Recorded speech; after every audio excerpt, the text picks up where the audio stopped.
Pero estamos, ya está con nosotros vía Zoom Ana Laura de la Torre. Ella es historiadora, especialista en deporte y olimpismo, coordinadora del Diplomado de Olimpismo de la Universidad Panamericana, ahí del campus de Aguascalientes. Bienvenida. Hola Ana Laura, te saludamos con mucho gusto. ¿Cómo estás? Buenos días.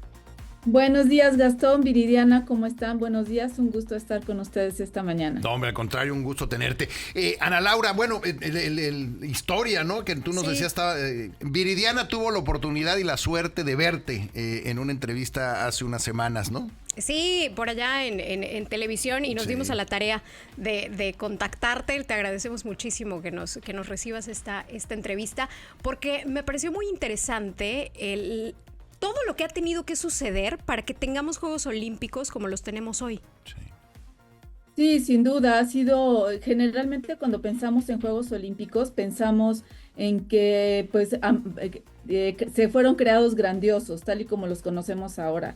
Y en realidad es un movimiento internacional que puso en el centro a la paz, a los jóvenes y al deporte, y que en su momento, cuando Pierre de Coubertin propuso revivir los antiguos Juegos de Grecia a partir de prácticas deportivas modernas, pues parecía un disparate de Belle Époque, ¿no? De final de siglo, principios del siglo XX, y la verdad es que pues fue muy cuesta arriba que él realmente lograra consolidar este movimiento olímpico, que incluso inició siendo parte de otro tipo de festejos. Los primeros fueron parte de los festejos de independencia de Grecia, y las siguientes ediciones de la primera década del siglo XX fueron parte de exposiciones o ferias mundiales.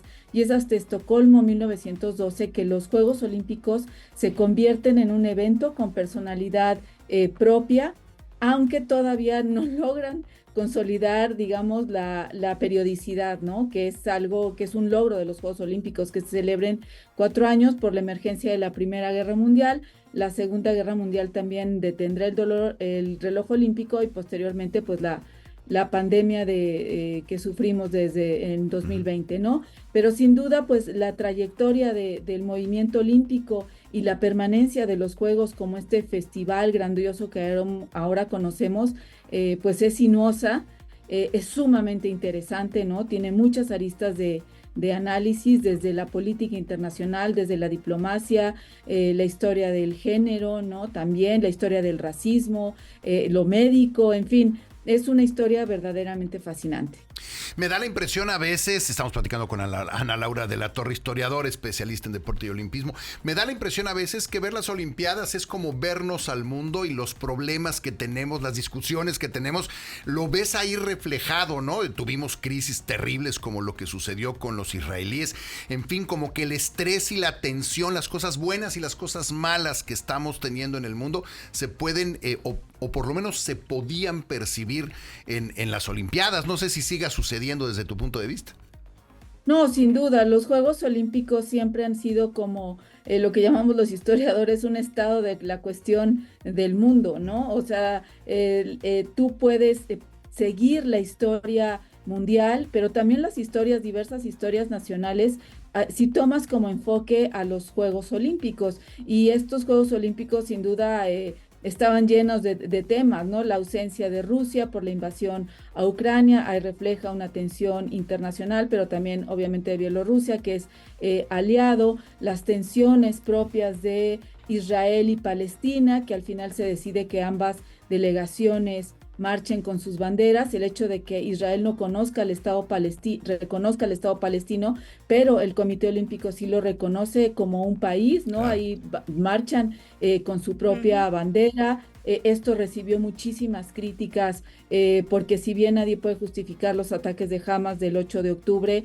pues es un hecho que está ocurriendo un genocidio en la Franja de Gaza. Entonces había como muchas tensiones, y las propias tensiones internas, porque apenas unas semanas antes de que iniciaran los Juegos, Macron estaba enfrentando una crisis política bastante severa, ¿no? Y pues, después nos podemos ir a pequeñas microhistorias locales, tensiones entre, por ejemplo, lo que puede ser China, las Coreas, en fin, la verdad es que los Juegos Olímpicos son un estado de la cuestión en cuanto a muchísimos temas y el internacional evidentemente está ahí y uno no deja de sorprenderse cómo a pesar de tantos conflictos internacionales que hay, el Comité Olímpico Internacional sea capaz de reunir a 204 países en un solo evento durante 2 semanas. Sí. Hoy vemos de manera muy, muy normal, como probablemente debió de haber sucedido siempre, el que, por ejemplo, Simone Biles, que es la gimnasta más laureada de toda la historia, que es afrodescendiente, pero la raza jugó un papel importante previamente. ¿Cómo se integra a los afrodescendientes a los Juegos Olímpicos? Mira, es un proceso bastante largo que tiene muchos puntos ahí conflictivos, criticables dentro al olimpismo como tal, porque los Juegos Olímpicos surgen pues sí con una visión muy occidental, muy blanca, ¿no? Entonces, de hecho, una de las formas como el Comité Olímpico Internacional empezó a expandir el movimiento para que realmente fuera internacional y no fuera solamente constituido por un grupo de países europeos y noratlánticos y de América del Norte, fue promover juegos regionales. Los primeros juegos regionales se organizaron aquí en México, en Centroamérica, que sucedieron en 1926, pero después se empezó a decir hay que organizar unos juegos en África para promover el olimpismo en África. Y uno de los principales obstáculos que ocurrieron para que nunca sucedieran es que es la gran época del colonialismo europeo en África y los europeos no estaban dispuestos a tener competencias con los nativos africanos porque eso demostraría que físicamente, podría demostrar que físicamente eran superiores, ¿no? Hoy sabemos que toda esa noción de razas no es tal, ¿no? Y que no hay tal superioridad porque también identificar a las personas de origen negro como físicamente superiores es un error, es racismo también, ¿no? Se les identificaba como bestias. Literal, y estas eran descripciones que había literales, ¿no? Entonces, pues ahí estaba el racismo y ahí estaba este miedo a que se mostrara una superioridad física de un grupo humano al que se consideraba inferior. Paulatinamente se les deja ingresar, empiezan a tener pues muchos triunfos olímpicos, esto de alguna manera lo permite, particularmente el sistema universitario en Estados Unidos que empieza a incorporar a la población afroamericana, pero en México 68 lo que vemos es que esta población vivía en un profundo racismo y cuando es la ceremonia de premiación de los 200 metros, John Carlos y Tommie Smith levantan su puño en alto, ¿no? Como en protesta por el racismo imperante en su país, por el racismo imperante en el Comité Olímpico Internacional. Peter Norman, el australiano, se pone un pin del movimiento de resistencia afroamericano e inmediatamente después de la ceremonia de premiación, John Carlos y Tommie Smith son expulsados de la Villa Olímpica, ¿no? Y sus vidas se acabaron. O sea, de verdad se acabaron. Hasta ahorita se les empieza a reivindicar y al australiano, a Peter Norman, nunca lo perdonó su Comité Olímpico Australiano por haber apoyado a John Carlos y a Tommie Smith. Murió hace relativamente poco y nunca hubo un perdón póstumo a Peter Norman. Entonces, ese es el tamaño del racismo y de cómo se han tenido que superar todos estos estereotipos. Y para cerrar, en el caso de Biles, pues sin duda la gimnasia también era un deporte lleno de niñas, pues sí, blancas, con una estética, ¿no? Un cuerpo muy delgado, muy estético, y de pronto llegan las afroamericanas con estos cuerpos, pues muy fuertes, ¿no? Y atléticos, y que son capaces de hacer también ejecuciones extraordinarias, no que no lo puedan hacer las otras compañeras de Biles también. Y pues también vimos el caso de Andrade, la brasileña. gimnasta brasileña, exactamente, que pues también ahí pues demostró pues la gracia, la superioridad y rompen con todos estos estereotipos que se han ido generando a lo largo del tiempo. Estamos platicando con Ana Laura de la Torre, historiadora, especialista en deporte y olimpismo. Y bueno, por el otro lado está el difícil camino que la mujer tuvo que ir batallando y ganando casi pulgada a pulgada a lo largo de los años. No, lo desconozco. ¿Quién fue la primer mujer olímpica de la historia? Mira, ahí fueron varias mujeres, no podemos decir así como un solo nombre, fue París 1900, participaron en tenis, participaron en un deporte que ya no existe ahora, que era el croquet, participaron en tiro con arco y también participaron en algunas pruebas épicas, ¿no? Okay. Ellas fueron realmente ellas fueron las pioneras en el deporte olímpico. Correspondió a una británica tenista ser la primera medallista mujer en unos Juegos Olímpicos, pero el camino también fue largo y sinuoso, ¿no? Y realmente se les integró porque en los años 20 surge una federación femenina de atletismo internacional encabezada por la francesa Alice Milliat, y ella lo que hace con otro grupo de mujeres deportistas de otros países europeos es organizar unos Juegos Olímpicos femeninos. Entonces, aquí estaba la lucha con el Comité Olímpico Internacional, que se apropia de la noción olímpica, ¿no? No quería que nadie utilizara el término olímpico para organizar unas justas deportivas, y entonces pues tratan de negociar con ellas, y la negociación es que las integran al movimiento olímpico, ¿no? Pero fue una cuestión forzada y fue muy paulatina, porque no las dejaban, por ejemplo, participar en gran parte de las pruebas de atletismo, porque se consideraba que no eran apropiadas para las mujeres. Pierre de Coubertin lo dijo en cuanta ocasión se le presentó, que era horrible ver a una mujer deportista, ¿no? No, bueno. Las mujeres solo podían estar de porristas, apoyar a los hombres. Y entonces fue una lucha muy, muy larga, ¿no? Las carreras de distancia les estaban prohibidas, las pruebas, por ejemplo, de lanzamiento en atletismo, cómo iba una mujer lanzar algo, se les permitió en principio el disco, por ejemplo, y la jabalina. Entonces, por ejemplo, Alice Milliat hace una prueba en el río Sena, ya ven que ahora el río Sena fue el protagonista también de los Juegos. Ella hace una prueba en 1922, recorre 800 kilómetros en remo, demostrando el poder que tenía una mujer para hacer remo, y remo no se incluye en los Juegos Olímpicos hasta 1976, o sea, fue ayer, Sí, ¿no? claro. Entonces, fue hasta Londres 2012 en que hay una equidad en cuanto a disciplinas que participan mujeres y hombres, con la inclusión del box.